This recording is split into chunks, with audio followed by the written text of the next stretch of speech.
राधे राधे दोस्तों, मैं कविता स्वागत करती हूँ आप सभी का मेरे YouTube चैनल लड्डू गोपाल पर। मेरे इस चैनल पर मैं आप सभी को गीता, रामायण, महाभारत, श्रीमद् भागवत कथा आदि में वर्णित किसी प्रसंग को सुनाती हूँ। अगर आप ऐसे ही प्रसंगों को सुनना चाहते हैं तो मेरे इस चैनल को सब्सक्राइब जरूर कर लें, साथ ही साथ नोटिफिकेशन को ऑन कर दें जिससे आपको अपडेट मिलती रहे। तो आज का जो प्रसंग लिया है मैंने वह श्रीमद् भागवत गीता के अध्याय 3 के कर्मयोग से है। इसमें अर्जुन भगवान श्री कृष्ण से पूछते हैं कि हे केशव, यदि आप बुद्धि को सकाम कर्म से श्रेष्ठ समझते हैं तो फिर आप मुझे इस घोर युद्ध में क्यों लगाना चाहते हैं। आपके अनेकार्थक उपदेशों से मेरी बुद्धि मोहित हो गई है, अतः कृपा करके निश्चय पूर्वक मुझे बताएं कि इनमें से मेरे लिए सर्वाधिक श्रेयस्कर क्या होगा।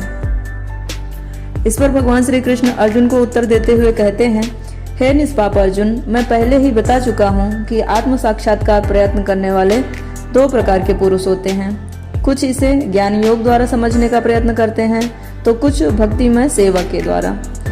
न तो कर्म से विमुख होकर कोई कर्म फल से छुटकारा पा सकता है और न ही केवल संन्यास से सिद्धि प्राप्त की जा सकती है।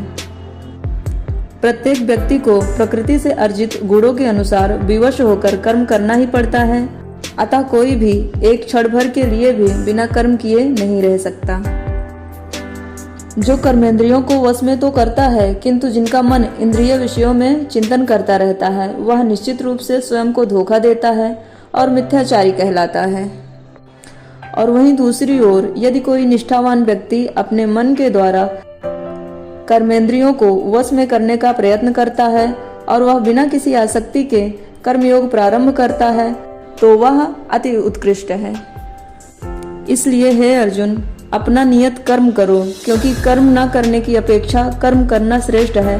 कर्म के बिना तो शरीर निर्वाह भी नहीं हो सकता। दोस्तों, यह प्रसंग श्लोक संख्या 1 से 8 तक का है। अगर आप ऐसे ही और प्रसंगों को सुनना चाहते हैं तो कृपया वीडियो को लाइक और चैनल को सब्सक्राइब जरूर कर लें। राधे राधे।